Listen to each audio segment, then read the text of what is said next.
राजेश राम जी, शकील अहमद जी, अनिल जैहिंद जी, शिव ठाकुर जी, इशादुल हक जी, प्रोफेसर मुकेश शर्मा जी, भागीरथ मांझी जी, राकेश रंजन जी, केपी सिंह जी,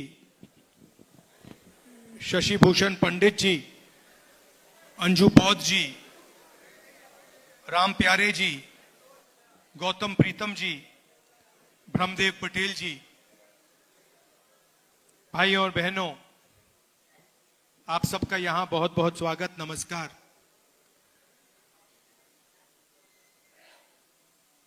इसको हम सत्य, न्याय और अहिंसा की जमीन कह सकते हैं। बिहार को कह सकते हैं ना। और नया डेफिनेशन दिया है 21वीं सदी का। पुराना डेफिनेशन सत्य, न्याय और अहिंसा की जमीन, नया definition crime capital of India, Bihar. तो देखिए कहां से कहां पहुंच गए आप लोग। शुरुआत भैया, शुरुआत कहां हुई, आपकी सोच कहां कहां पहुंची। आजकल जापान की बात होती है, कोरिया की बात होती है, चाइना की बात होती है, वियतनाम की बात होती है, मगर उनका जो सोचने का आर्किटेक्चर है वो कहां से आया, वो आप लोगों ने दिया। यहां से, बिहार से सोच गई थी। Tibet, Sri Lanka, Vietnam, Korea, Japan, China. तो यह है बिहार का मतलब, यह है सत्य, न्याय और अहिंसा का मतलब, का इफेक्ट। और आज ये सब भूल गए आपकी सरकार, आप लोग नहीं, आपकी सरकार ये सब भूल गई और बड़े शब्दों में बिहार को क्राइम कैपिटल बना दिया। यही बदलाव हम चाहते हैं कि जो आप पहले थे, आपने सिर्फ हिंदुस्तान को नहीं पूरी दुनिया को रास्ता दिखाया है। आपकी सोच ने, आपकी थिंकिंग ने। नालंदा में आपकी यूनिवर्सिटी हुआ करती थी, पूरी दुनिया से लोग यहां आते थे। और आज बिहार से हर प्रदेश में, पूरी दुनिया में आपके लोग जाते हैं, क्योंकि यहां पे रोजगार नहीं।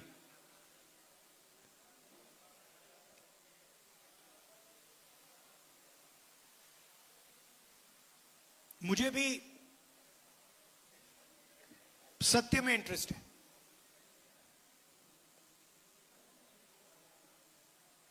ये जो जाति जनगणना का कि जो सोच है, ये मुझे काफी टाइम लगा इस बात को गहराई से समझने के लिए। मैं राजनीति में 2004 में आया और आस्ते आस्ते एक प्रकार से मेरे परदादा ने डिस्कवरी ऑफ इंडिया किताब लिखी थी ना, तो मेरी भी डिस्कवरी ऑफ इंडिया हुई। और डिस्कवरी ऑफ इंडिया में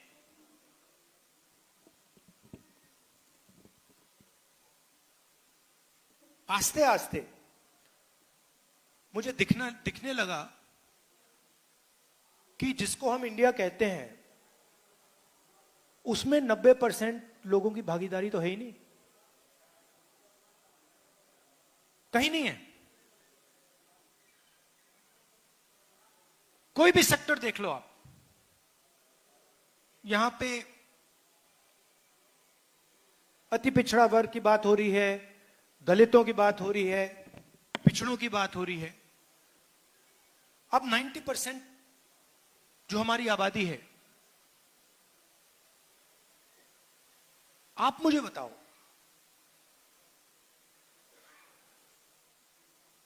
कौन से सेक्टर में आप लोग हो?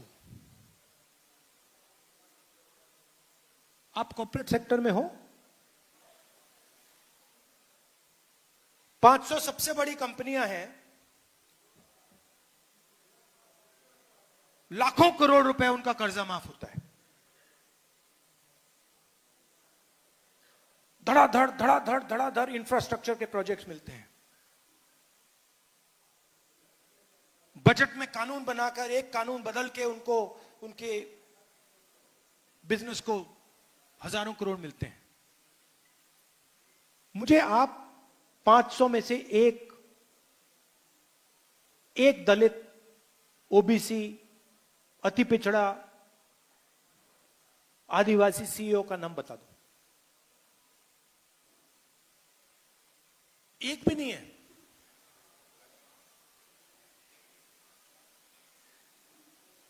सीईओ छोड़िए, मैनेजमेंट टीम, सीनियर मैनेजमेंट, वहां मुझे दिखा दीजिए, वहां नहीं मिलेगा आपको। पहले सरकारी अस्पताल होते थे, अब प्राइवेट अस्पताल है। पहले सरकार आपका इलाज करवाती थी, अब आपको इलाज करवाने के लिए लाखों रुपए देने पड़ते हैं। प्राइवेट अस्पतालों को सरकार जमीन देती है। किसकी जमीन देती है? आपकी जमीन देती है। प्राइवेट अस्पतालों के मालिकों की लिस्ट निकालो, डॉक्टरों की लिस्ट निकालो, और मुझे आदिवासी नाम, अति पिछड़ा नाम, दलित नाम, पिछड़ा नाम दिखा दो वहां पे।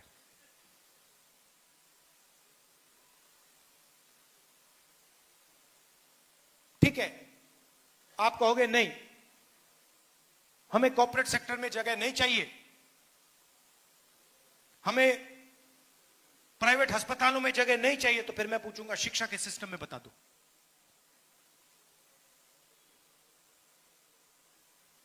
सारे के सारे स्कूल, यूनिवर्सिटी, कॉलेज प्राइवेटाइज, जमीन आपकी।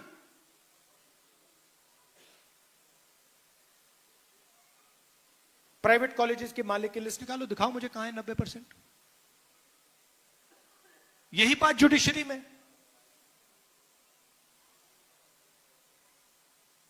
ब्यूरोक्रेसी आप जानते हो, रिजर्वेशन है,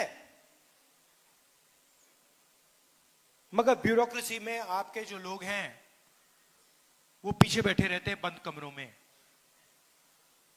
जहां पैसे डिस्ट्रीब्यूशन की बात आती है, बजट की बात आती है, पिछले साल मैंने बताया था,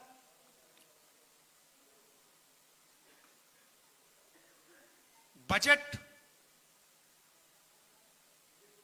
11 अफसरों ने बनाया, फोटो थी, 90% का उसमें कोई नहीं। बड़ी बड़ी मिनिस्ट्रीज को देख लीजिए,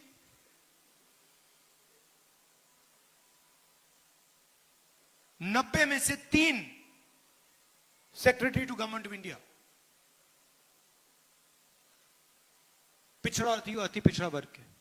90 में से 3, आपकी आबादी कम से कम 55%, 90 में से 3, और वो भी 3 छोटे छोटे विभागों में, जहां धन जाता है, फाइनेंस, डिफेंस, उधर कोई नहीं। और वही हालत आदिवासियों की, दलितों की।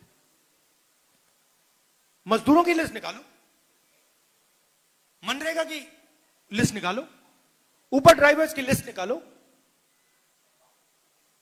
वहां पे सिर्फ आपको ओबीसी, दलित, अति पिछड़ा, ये लोग मिलेंगे। अब 2 हिंदुस्तान बन रहे हैं, ठीक है, अगर 2 हिंदुस्तान में 50%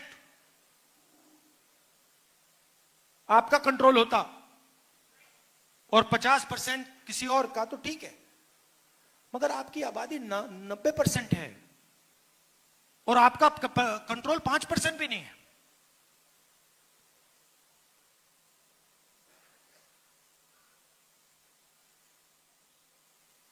और जब मैं कहता हूं कि हमें पता लगाना है,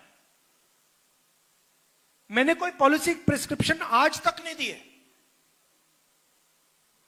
मैंने आज तक यह नहीं कहा है कि भाई जाति जनगणना के बाद हम क्या एक्शन लेंगे, मैंने आज तक नहीं बोला है।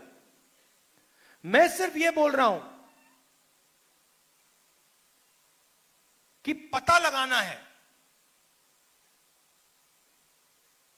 कि इस देश में किसकी कितनी भागीदारी है, बस पता लगाना है। आपको चोट लगती है, आपको कभी चोट लगी है? हड्डी टूटी आपकी? किसकी यहां पे हड्डी टूटी है? जब आपकी हड्डी टूटी, को पैर टूटा था, हाथ टूटा था? पैर टूटा था। पहली चीज आप डॉक्टर के पास गए, आपने क्या बोला? डॉक्टर ने आपको क्या बोला? एक्सरे कराना है। अगर आप कहते कि भैया मैं नहीं कराऊंगा, तो डॉक्टर आपके बारे में क्या बोलता? और अगर आपको कहता, आप चाहते भैया डॉक्टर मुझे एक्सरे कराना है, और डॉक्टर कहता मैं नहीं कराऊंगा, आप क्या बोलते? करवाना भाई, कैसे नहीं कराओगे, मेरा तो हाथ टूटा है, पैर टूटा है। मैं सिर्फ ये कह रहा हूं कि मुझे दिख रहा है, मुझे सच्चाई दिख रही है कि हिंदुस्तान में 90% को जबरदस्त दर्द हो रहा है, और ये 90% कहीं नहीं दिख रहा मुझे।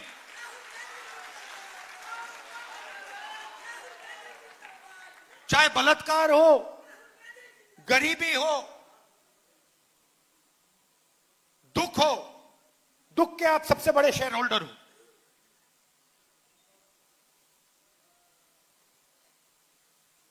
नब्बे % दुख आपका है, आप दुख के शेयर होल्डर हो, बाकी कहीं भागीदारी नहीं आपकी।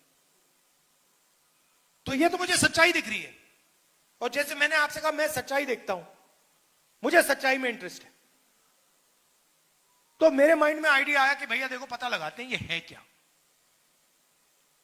देश का एक्सरे करते हैं।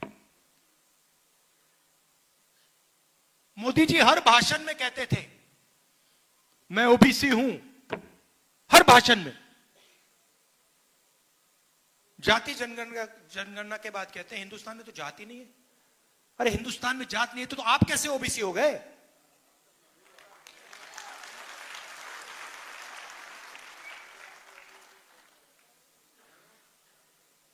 तो मेरा लक्ष्य है और आप सबका लक्ष्य है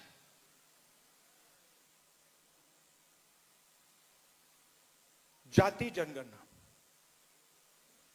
और मैंने लोकसभा में मोदी जी के सामने आंख में आंख मिलाकर कहा कि मोदी जी जाति जनगणना होगा। आप जानते हो उनको सरेंडर करने की आदत है। आप देखो, मैं आरएसएस से लड़ता हूं, मैं गहरी बात बोल रहा हूं, इनकी हिस्ट्री है। ये 2 मिनट में चिट्ठी लिखना शुरू कर देते हैं। आजकल मॉडर्न जमाना है, ठीक है भैया चिट्ठी नहीं लिखेंगे, आजकल व्हाट्सएप मार देंगे। ट्रंप साहब ने 11 बार बोला है, 11 बार, कि मैंने नरेंद्र मोदी को सरेंडर करवा दिया। 11 बार बोला है पब्लिक में। नरेंद्र मोदी जी चू नहीं कर पा रहे हैं। नरेंद्र मोदी ये नहीं बोल पा रहे हैं कि ये जो ट्रंप है ये झूठ बोल रहा है, क्योंकि वो सच्चाई है। और मुझे मालूम था कि जिस दिन हमने थोड़ा सा दबाव डाल दिया उस दिन एकदम सरेंडर कर जाएंगे। मगर आप गलत फहमी में मत रहिए, ये जाति जनगणना जो करा रहे ना, ये असली जाति जनगणना नहीं कराएंगे, कभी नहीं कराएंगे। क्योंकि जिस दिन इन्होंने जाति जनगणना, असली जाति जनगणना कर लिया, उस दिन इनकी राजनीति समाप्त हो जाएगी, खत्म हो जाएगी। ये नहीं कर सकते हैं। जाति जनगणना के दो तरीके हैं, एक बीजेपी का मॉडल, एक तेलंगाना का मॉडल। इसमें मैं आपको फर्क समझाना चाहता हूं। बीजेपी के मॉडल में बंद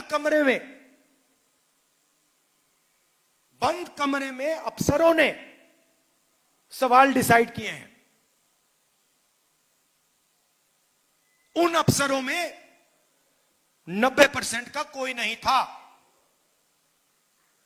बात समझिए। जाति जनगणना में सबसे जरूरी बात, कौन से सवाल पूछे जा रहे हैं।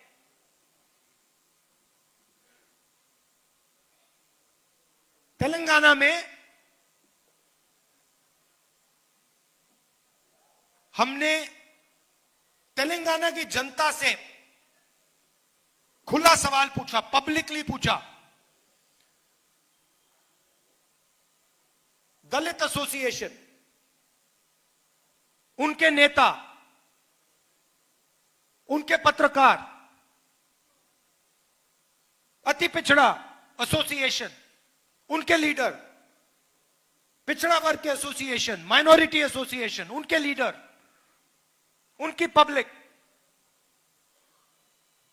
आदिवासी, जनरल कास्ट, सबसे पूछा कि भैया देखिए, हम जाति जनगणना करने जा रहे हैं, सर्वे करने जा रहे हैं, आप कौन से सवाल पूछवाना चाहते हो।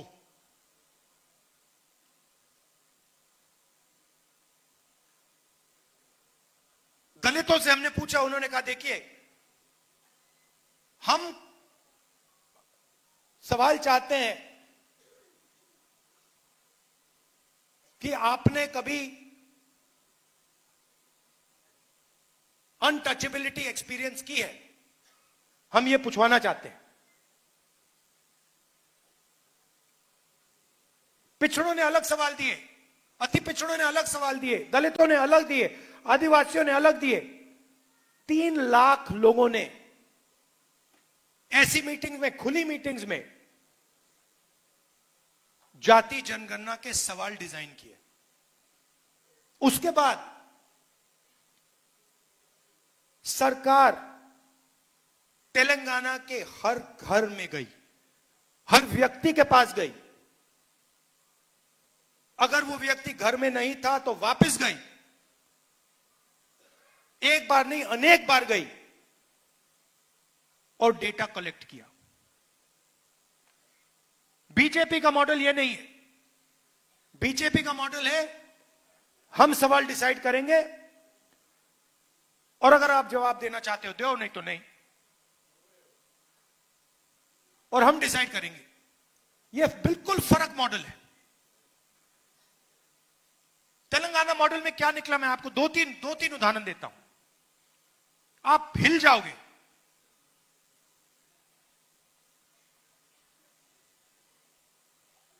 सरकारी कॉन्ट्रैक्ट्स देखे हमने।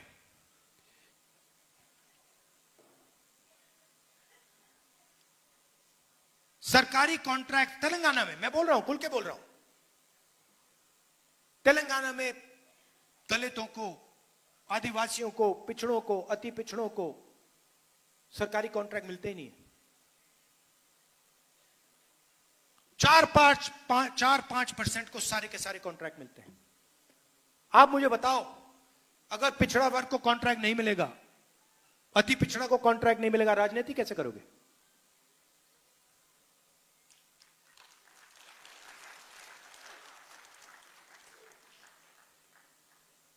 हमने उबर ड्राइवर्स की लिस्ट निकाली है जो डिलीवरी करते हैं।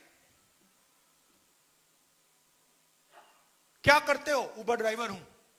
क्या करते हो, डिलीवरी करता हूं। क्या करते हो, पिज्जा डिलीवर करता हूं। उसमें सिर्फ पिछड़ा, अति पिछड़ा, दलित, आदिवासी।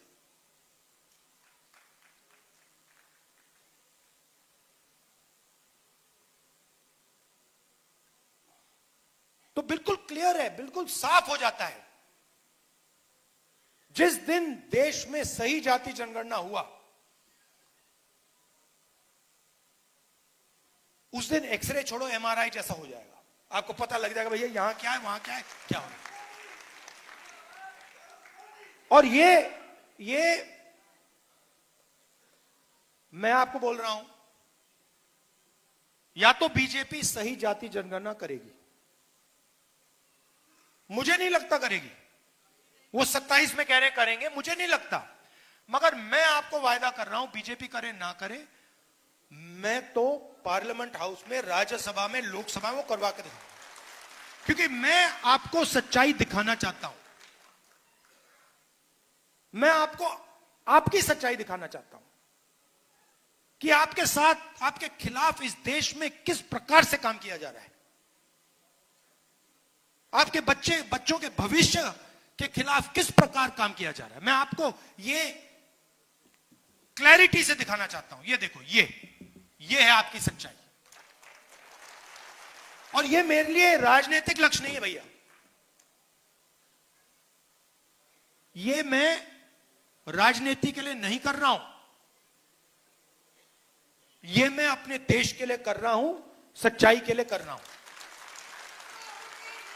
कॉन्स्टिट्यूशन में लिखा है, जो इस पर आक्रमण कर रहे हैं, इसको खत्म करने की कोशिश कर रहे हैं, इस कॉन्स्टिट्यूशन में लिखा है ये देश सब लोगों का है, ये देश हर जात का है, हर धर्म का है, महिलाओं का है, पुरुषों का है, विकलांगों का है, सबका है।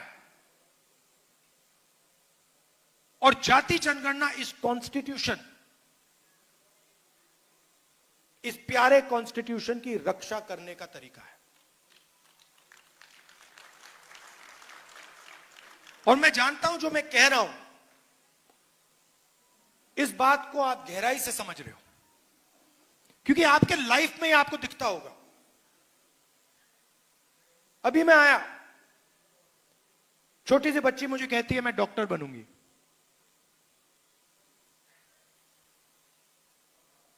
मैं जानता हूं कि यह देश उस बच्ची से झूठ बोल रहा है। मैं जानता हूं क्योंकि वो अति पिछड़े वर्ग की है,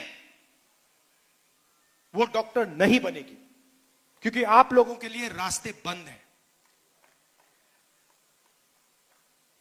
और मैं वैसा देश नहीं चाहता हूं जो अपने बच्चों को झूठ बोले। डॉक्टर बनोगे, लॉयर बनोगे, कंपनी चलाओगे, आईएएस अफसर बनोगे, और फिर लिस्ट निकालो, कुछ नहीं, 90% उस लिस्ट में है ही नहीं। उसमें गरीब जनरल कास्ट के भी लोग हैं, वो भी परे किए गए हैं। 95% लोगों के लिए इस देश में कुछ नहीं है। पहले पब्लिक सेक्टर हुआ करता था, सारा का सारा प्राइवेटाइज कर दिया। अदानी, अंबानी, ये नाम आप जानते हो। पोर्ट, एयरपोर्ट, डिफेंस, जो भी इनको चाहिए, जितनी भी जमीन चाहिए, धारावी लेने की कोशिश कर रहा है। आप धारावी गए कभी? धारावी कोई गया यहां पे? धारावी इनोवेशन का सेंटर है हिंदुस्तान में।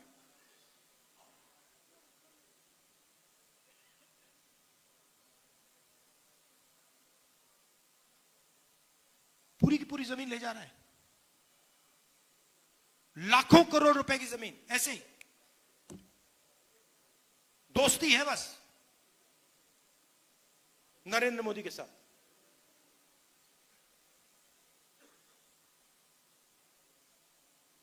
लाखों लोगों को बर्बाद कर रहा है। उनका रोजगार वहां है, उनका पूरा बिजनेस वहां है, वहां से उठा के ऐसे फेंक रहा है जैसे उनका कोई मतलब ही नहीं।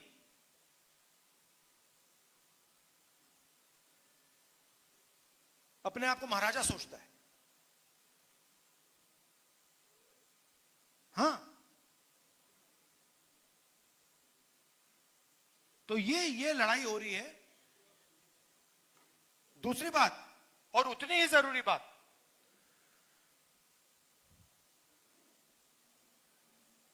ये आइडिया कहां से आया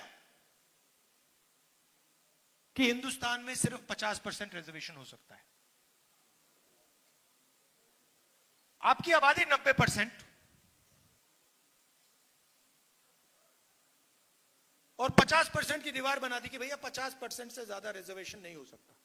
जाति जनगणना हमने तेलंगाना में की,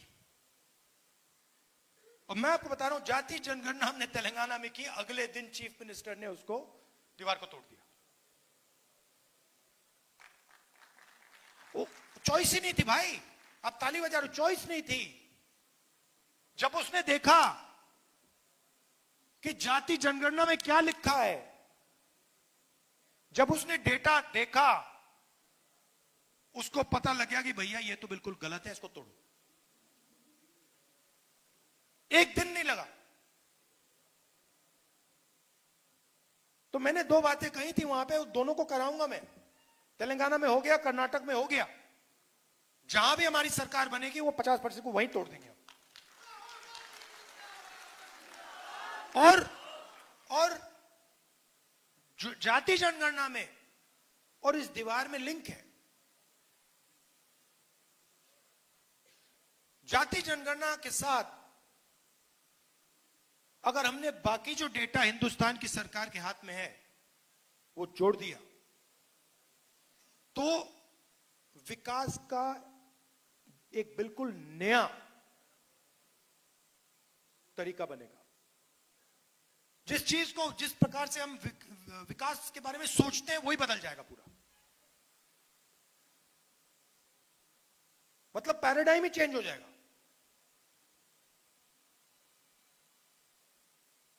और ये बिहार से शुरुआत होगी। आप ही करते हो ये काम, आप लोग ही करते हो, हजारों सालों से करते आ रहे हो, और ये काम आप ही करोगे।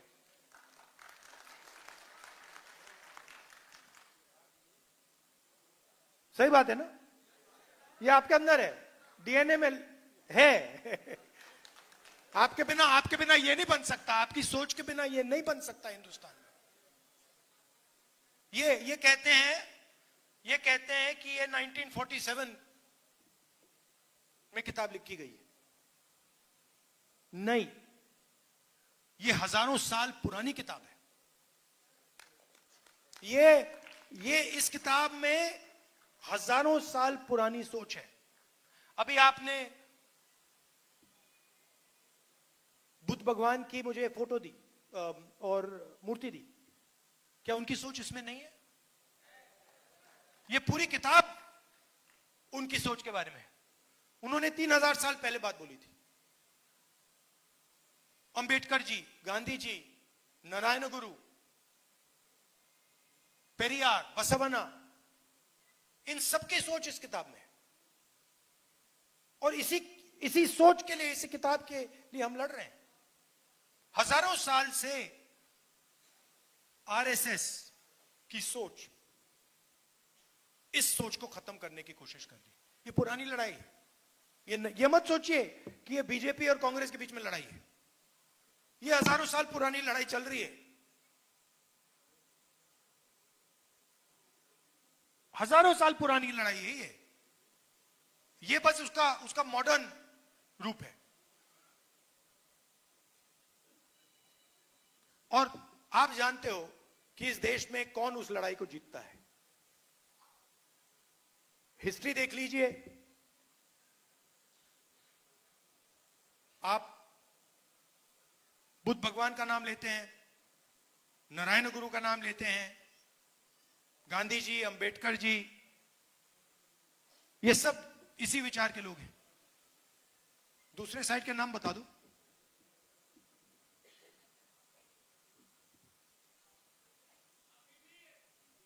तो देखिए शांत हो गए, बिल्कुल कोई ही नहीं। देखिए एक तरफ महात्मा गांधी है, दूसरी तरफ सावरकर है। एक तरफ महात्मा गांधी है, दूसरी तरफ गोडसे है। गांधी जी ने पूरी लाइफ, जिंदगी सत्य और अहिंसा में दे दी।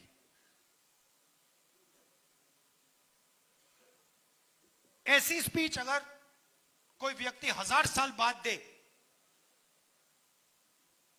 वो भी गांधी जी का नाम याद रखेगा। किसी को नहीं मालूम होगा ये सावरकर कौन था।